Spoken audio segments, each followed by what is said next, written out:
Hello everyone, and welcome back to my channel, Dark and Creepy. All stories are written and narrated by me, MC Allen. This series of supernatural events I'm going to recollect to you has been kept extremely confidential and non-disclosed for a good 15 years. I was involved with this particular case back when I was a rookie, only being a police officer for about a year and a half. All areas and people I will refer to in this will have their names changed to protect their identity, as well as my job. The first time I was introduced to this case was when my partner and I were called out to investigate a missing person. This person, who I'll refer to as John, was a camp host for one of the campgrounds in the local forest, which was part of our district. The person who reported him missing was a middle-aged woman who worked at the local lodge. We asked her a few basic questions, such as how long he had been missing, which were about 2 days, and how did she know he was missing. She told us that he would always come into the lodge for a pack of cigarettes each morning, and had been doing that for the past 2 months, so when he didn't come for 2 days in a row, she became suspicious. I then asked her how he acted, and her response intrigued me at the time, when she said, John was the quiet type, not saying much to anyone other than an occasional hi or hello. He never bought food or supplies here, and I didn't find out why until one day I offered him a free gallon of milk that was about to expire the next day, and he gave me a disturbed look, as if I was trying to give him poison. I soon figured out that he didn't trust food that he didn't make or kill himself. He was extremely antisocial, and I wouldn't be surprised if he went off to live in the woods by himself. She answered a few more questions pertaining to the case, but nothing I need to inform you about. Soon after we finished questioning her, we went to go check out the campground he was in charge of, which was only 5 miles from the lodge, but on a winding dirt road that went up the side of a mountain. When we first arrived at the campground that John was in charge of, we noticed that it had not been well kept and maintained. The fire pits were full of ashes, and the bathrooms looked as if they hadn't been cleaned for months, with many different substances and graffiti coating their walls. After we surveyed the other campsites and introduced ourselves to the families who were camping there, we went to visit the man's trailer, which was isolated at the end of the loop. Surprisingly, his campsite was clean and had been taken great care of. It was when we entered the man's trailer that the smell hit us. It stunk so bad that I expected to find his corpse rotting away in there, but his body was nowhere to be found. I tried to turn on the lights to see better, and they flashed on for a fragment of a second, but quickly went out. That's when I realized that the smell must have been coming from his fridge. Everything inside must have spoiled due to the power being out. I went over to open it, but wish I never had, because when I did, the gust of wind that came from within, it literally caused my eyeballs to burn. Being blinded for a moment, I bent over and rubbed them frantically. My partner came over wondering what was wrong when his eye caught what was in the fridge. Oh man, that's disgusting, he muttered as I lifted my head to see what he was looking at with my bloodshot eyes. There, in the fridge, was the carcass of a squirrel, a few birds, and lastly, what looked like chopped up pieces of deer that still had the fur attached to it. Everything was rotting away, and the flies that lingered in the trailer swarmed the fridge, which my partner, who I will refer to as Daniel, quickly shut. We briefly looked around to see if there was any evidence that could give us a clue of what happened to this man, and to see if there was any foul play. Right before we were about to leave, I saw the edge of what looked like to be a book poking out from underneath the mattress. I grabbed it and walked out of the trailer to escape that dreadful smell that still had my eyes watering up. The book itself felt cold in my hand, even though the sun was blazing. Upon opening it up, I felt the world around me seem to stop as the wind came to a halt. Even the birds stopped chirping. Do you feel that? Daniel asked me as he looked about. What? I replied, wondering if he felt the same silence that I did. I can't really explain it, but I feel as if something's watching us, he said as his head twisted about. I don't know if it was my mind playing tricks on me, but then I felt the same eerie feeling. Yeah. And did you hear everything go silent? I asked back, wondering what was going on. Uh-huh. Let's report back to the chief and get out of here, he said while walking back to the vehicle. We then heard a raspy whistling, cutting through the silence that caused us to quicken our pace, trying to leave the area as fast as we could. Glancing at the book in my hand, I wondered what to do with it. I was supposed to turn it in as evidence, but decided to hold on to it for just a bit before I turned it in. I was honestly curious to see what type of book this guy had, because of how unusual he seemed to be. Looking back now, I wish I would have just turned it in as evidence, because what I found inside was sickening to the very core. While my partner Daniel drove us back into town, I started to read the book, which I soon found out was actually the man's journal, due to how everything was handwritten, and some pages had illustrations. It was all unsettling, and off the bat, I could tell that this man had some demons lurking inside of his head.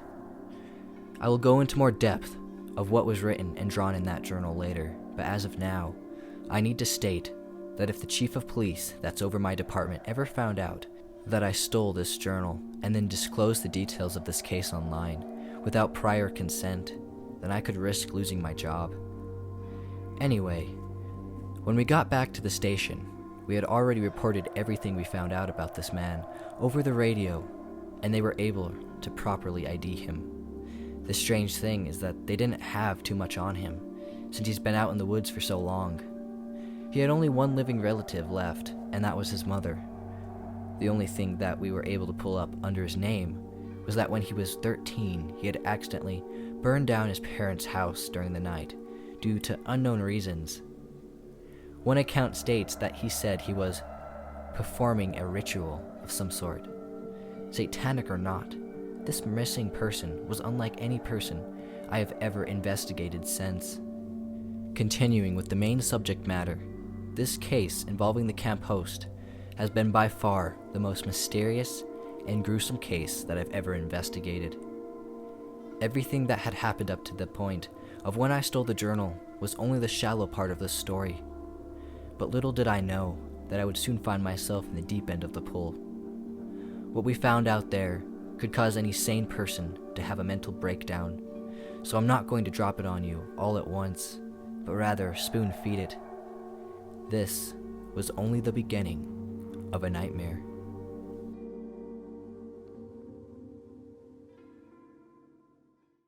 To continue after the first part of this, I'm going to be showing the account we received from one family in particular who were staying at the camp when the camp host supposedly went missing. This conversation was recorded and then transcribed and is shown below. Officer Daniel, did you notice anything strange before the camp host went missing? Such as, did you see anyone else roaming around his campsite, or anything suspicious? Mother, well, when we first got here, we tried to introduce ourselves to him, and he just ignored us until we left. He seemed mentally unstable and unfit to be maintaining this campground, and was often whistling with a raspy, uneven tone, which got annoying when we tried to enjoy the sounds from nature. Also, one weird thing was that during the middle of one of the nights, we heard something like hammering coming outside of our tent. My husband went to investigate and found the camp host chopping firewood next to a roaring fire, and it was about 3 o'clock in the morning. That was the last time we saw him, and there were many other strange things that went on around the camp host's campsite. Officer Daniel, did he seem intoxicated at all during any of this? Father, we tried to avoid him the best we could, so we aren't exactly sure if he was drunk or anything like that. Officer Daniel, is there anything else that you saw that we should be aware of? Teenage son, I don't know if this pertains to this case, but I went hiking with my younger sister up the side of that mountain over there, and while we were hiking, we found something. Officer Daniel, what did you find? Teenage son, Well, you see, I'm not exactly sure what it was, but someone had definitely been doing something up there. Officer Daniel, describe it, please. Teenage son. We found a patch of trees that had bones strung up on their branches, as if someone had tied them to it. In the middle of this patch of trees were rocks that were placed in a strange circle-type thing, and there was a straight stick that held what looked like to be some animal's skull. Around the circle, posted on trees, were pictures of people. I'm going to stop at this point in the interview, because he had many questions that were not essential to know, but what the teenage son had hiked in on was what we investigated next. By the time we were interviewing these people, search and rescue had gone out into the forest, but never found him.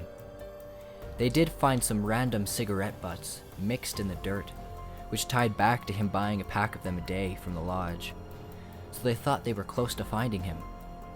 However, they still couldn't trace exactly where he went. While search and rescue were doing this, my partner and I were in charge of investigating the place that the teenager had described to us. When we finally found it, based on the description of how to get there from the boy, we took pictures of the area.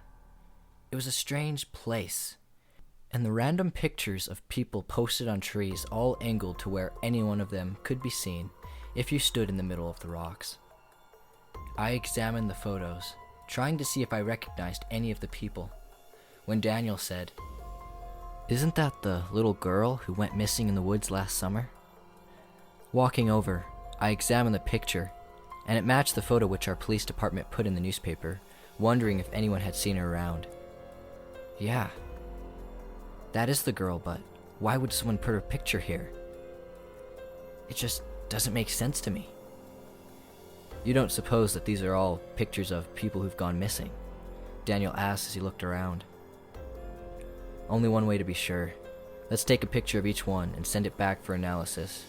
Maybe this is some weird shrine someone created, or it could just be a trophy shelf of someone's victims. Who knows? We might just find a picture of the man we are looking for hung up on one of these trees. I responded while brushing my stubby beard.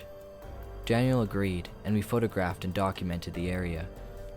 While we sent this information in, I decided to read some of what was written in the man's diary that I had taken from his trailer. It was a random, disturbing segment in a page from it, and goes as follows. I need to appease it somehow, but I can't.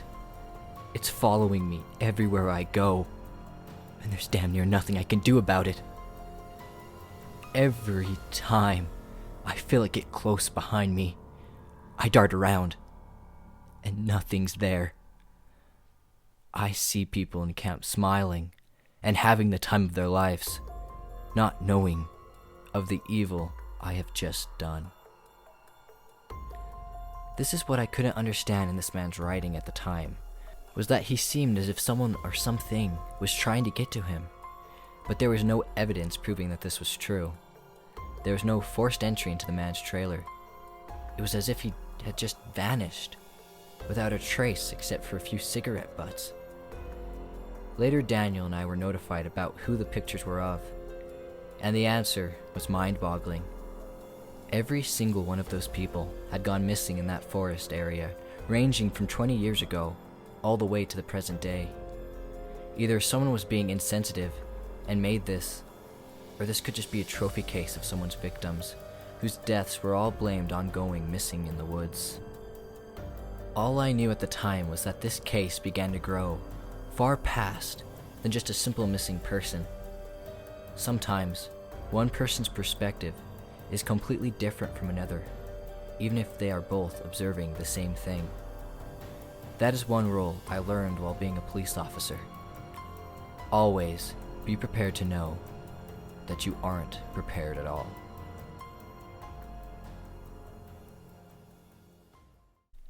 For this post in the series, I'm going to read another submission from the Missing Persons Journal that at the time of when this occurred gave me more insight on what truly happened to him, but still, there lingers mystery in the crevices. John's journal entry a month prior before going missing. My mind spins at the possibility of what I can do now, that I have finally found the ingredients needed. I write this in here, as my heart races with excitement of the powers I will soon possess.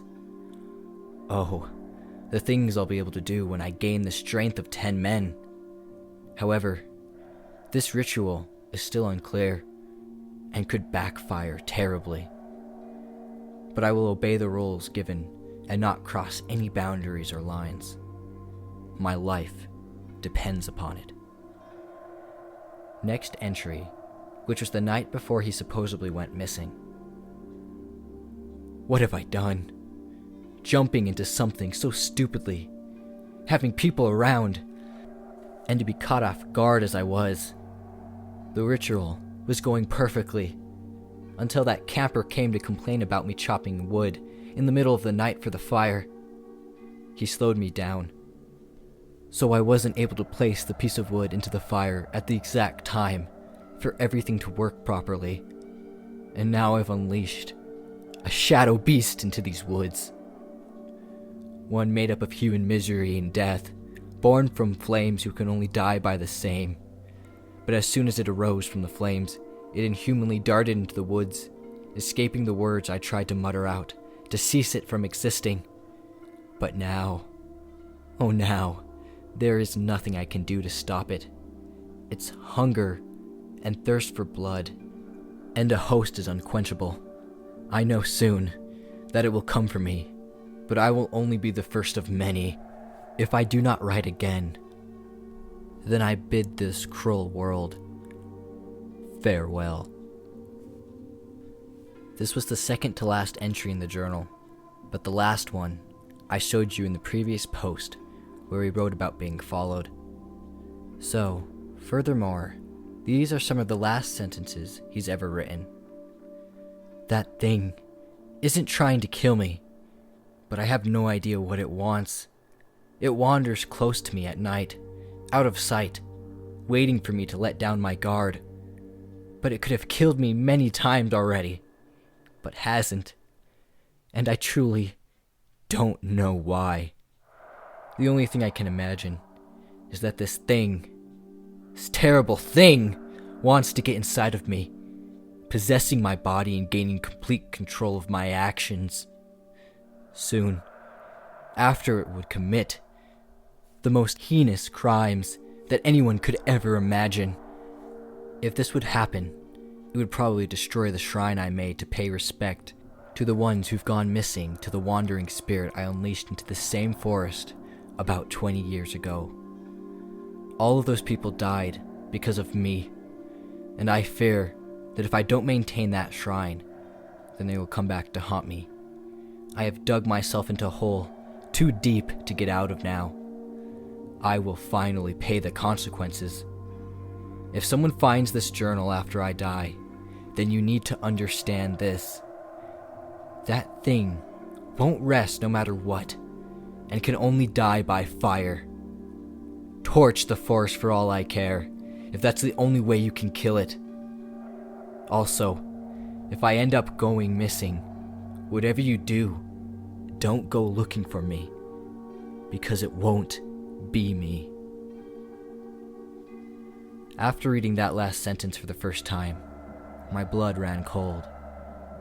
However, my young instincts kept reminding me that most of the things this guy wrote in this journal didn't make any sense, such as one of the pages had nothing but gibberish scribbled on it with pictures of a human goat thing with a long snake-like tongue.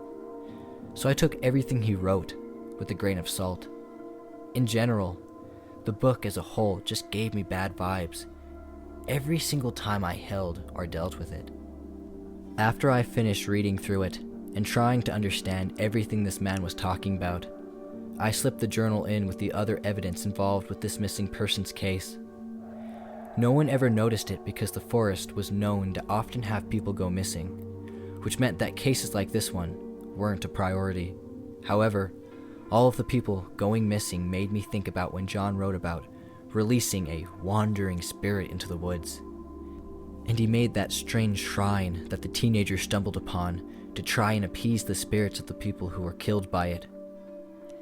In my entire life, I would have never thought that something this dark could occur in my hometown, where I spent a majority of my youth playing in these same woods, because there's not too much else to do in a small town like this one. Being involved with this case made me never want to do anything in the outdoors again, because who knows what's lurking out there among the trees. All of this seemed so crazy to me at the time, and the time and effort put into this case was all meant to find a lunatic who believes in conjuring spirits and gaining powers through rituals over strange things like that.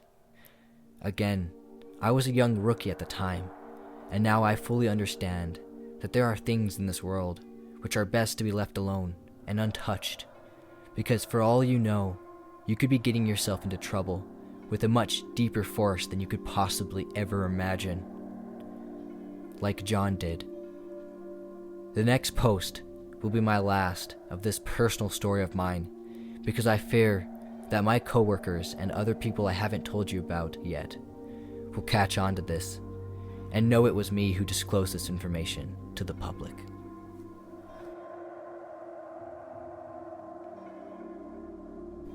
This will be the last post involving this personal story of mine, because I've already been hearing rumors at work about someone who leaked private information involving a case, but I'm still not sure if they think it's me or someone else. The best thing for me to do is to end it here and lay low for a while, but I hope the chief of police for my department is not into reading scary stories posted on the internet, so we won't find this. With that out of the way, I must tell you how everything went down those last fatal days when my partner and I were still working on the case. With the days passing by and no strong evidence showing what truly happened to this man being brought to the table, the case was going to become cold and given up on, and he would just be another missing person ad in the newspaper. At the time, I was sick of dealing with this case, mainly because after we first went into the man's trailer and I took his journal, there had been strange occurrences and sensations that I felt randomly. Some chilled me to the back of my spine and out of my skin. The whole case was going down a rabbit hole, leading everywhere but nowhere all at once. We also had a cleanup crew go through and take down the shrine of the missing people's faces. They threw away the bones in the trees and scattered the rocks formed into a circle, leaving the area in its original state. While they were doing this cleanup, there were reports of hearing voices mumbling to them, but so quietly that they couldn't understand what was being said. However, there was one thing that every single one of them heard clear as day, and it was someone who was whistling in a raspy, uneven tone. It started with one of them supposedly saying something like, "Hey, if you can't whistle right, then shut up." Everyone was thinking one of them was doing it, but during their lunch break, when everyone had food in their mouths, they heard it again. That's when they decided to cut their lunch break short and clean the rest of the area up, because all of them felt uneasy being there. It was after hearing these accounts that a light bulb clicked in my head. The family we interrogated when the man first went missing told me that he had an annoying whistle, but the hairs on my neck stood up when I remembered hearing a faint whistle when we were walking back to our vehicle after searching his trailer. This guy must have been playing tricks on us for his own amusement, and probably enjoyed seeing us get all turned around while trying to figure out what happened to him. I told Daniel of my theory, and he was skeptical at first, but soon understood where I was coming from with my argument. We told the chief of police, and he told us to go investigate one last time during the night and watch the missing person's campsite to see if he's not sneaking back in the middle of the night. The deal was that if we found him, then the case would be dismissed, but if we didn't see anything, then the case would become cold and all investigation involving it would be terminated. We agreed and drove back into the woods to stay the night, patrolling the area. It was a night that would scar me for the rest of my life. While we were patrolling the area, before the sun fully hid behind the mountains, we talked to a few of the campers staying at the campground, and they seemed distressed. We asked them what was wrong, and they said that they kept hearing someone whistling, but couldn't figure out where it was coming from. Even when they walked down to the lake, it seemed to follow them. And because of this, They planned to cut their vacation short and get out of there. It probably made them more paranoid after hearing about someone go missing here in the past week, especially when they were constantly seeing officers from search and rescue and the local police department around. I responded saying, if I were in your shoes, then that would be exactly what I would do too. We talked a little longer, but Daniel insisted that we needed to keep a better eye out for the man, just in case he returned. I understood, and we drove to where we could see the man's camp trailer, but were still well hidden. That's when the waiting began, until it was about midnight. The full moon illuminated the ground, causing our visibility of the man's trailer to still work without the need for a flashlight. As we were sitting there, we noticed a few pine cones falling from one of the nearby trees and bouncing off the ground below. You think that's either a squirrel or a chipmunk knocking those down? I asked while stretching and letting out a yawn. It could be. I've seen chipmunks knock them down quite often, Daniel responded as we gazed at where they were dropping. That's when we heard something snap and saw a large branch fall from the same tree the pine cones were coming from. That has to be a bear cub or something big enough to break that thick of a branch, I stated, wondering what was up there. If that's the case, then we have to scare it out of this campground so it won't hurt anyone, Daniel said as he opened his side door, and he grabbed his heavy-duty flashlight big enough to be considered a weapon and shined it at the tree. I couldn't see exactly where he was shining because I was still in the vehicle, but Daniel pulled out his gun and started screaming, "Sir, get out of the tree now! This is the police!" I wondered what was going on, so I got out and saw where Daniel steadily held the flashlight. How did he get up there? The words fell out of my mouth as we watched the man we were looking for at the top of the tree, clinging to the base. He didn't move at all, but his eyes were illuminated by the flashlight and reflected brightly blood red. "Sir, I won't tell you again. Climb down from the tree, or if you are incapable of doing so, please let us know," Daniel yelled with droplets of spit falling out. The man didn't respond, but just stayed put, watching us intensely with those glaring eyes. Suddenly, the man jumps from the tree to another one, and that's when we noticed that all he's wearing was some tattered, dirty blue jeans. Daniel opened fire, trying to shoot him down, but the man was so swift in his movements that he wasn't able to land a shot. "Let's follow him," Daniel screamed as he ran after the man. I followed closely behind with my weapon drawn, wondering what was wrong with this guy. Briefly, we could see him jumping from tree to tree, and we continued after him, slowly going deeper into the woods. "Where did he go?" I said while sucking in gulps of air. "I don't know. You hear that?" Daniel asked as he glanced about, listening closely. I could hear the faint sound of something whistling. "He's got to be close by," Daniel stated firmly while tightening his grip on the gun. Closely listening to the raspy, uneven whistling, I said, "It's getting louder. That must mean he's..." Out of nowhere, the man pounced from one of the trees on top of me. He was trying to sink his sharpened teeth into my neck, but I held him back the best I could. But his strength seemed inhuman. Daniel quickly shot the side of him, which caused him to dart off into the woods. But he wasn't hunched over or grabbing his wound, but just running as if nothing had happened. "You okay?" Daniel quickly asked as he helped me to my feet and said, "Hurry, we can't lose him." I agreed, and we followed his bare footprints in the dirt that led to an open field covered in a dry, yellow grass. In the middle of the pasture, we noticed a dark spot, shining our lights at it. It was the back of the man. Slowly but swiftly, we made our way over to him.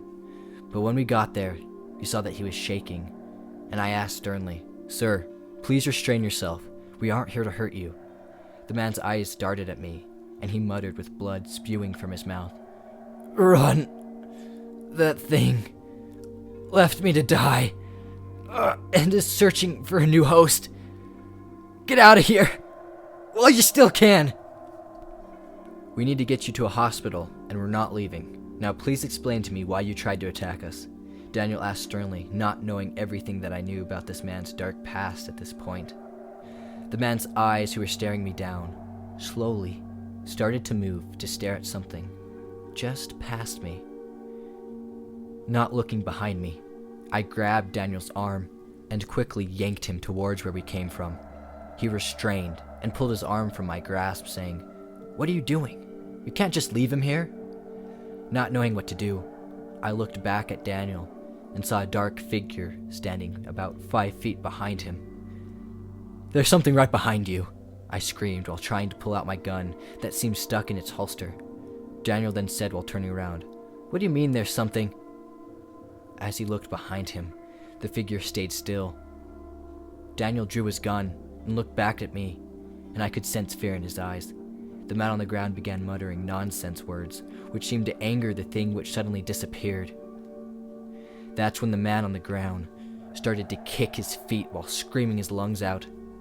Daniel looked at me, and somehow we read each other's mind as we both darted back to the vehicle, leaving the man screaming there. As we ran, we heard the screaming stop.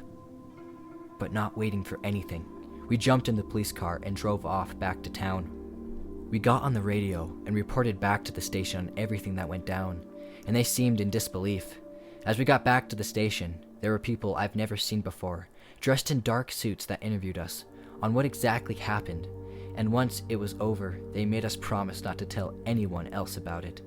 After posting this, I guess I just broke that promise, but it is what it is.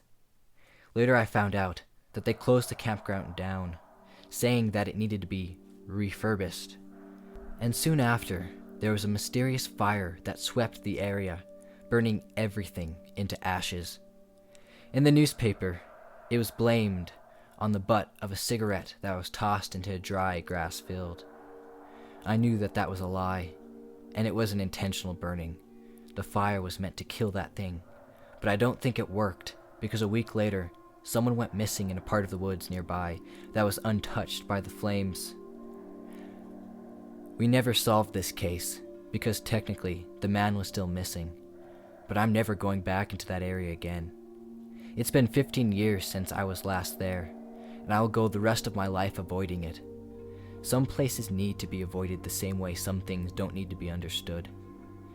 I will finish by saying that if you see a campsite closed and it says that there's maintenance going on, don't just blindly believe it, because for all you know, there could be another beast lurking in its midst.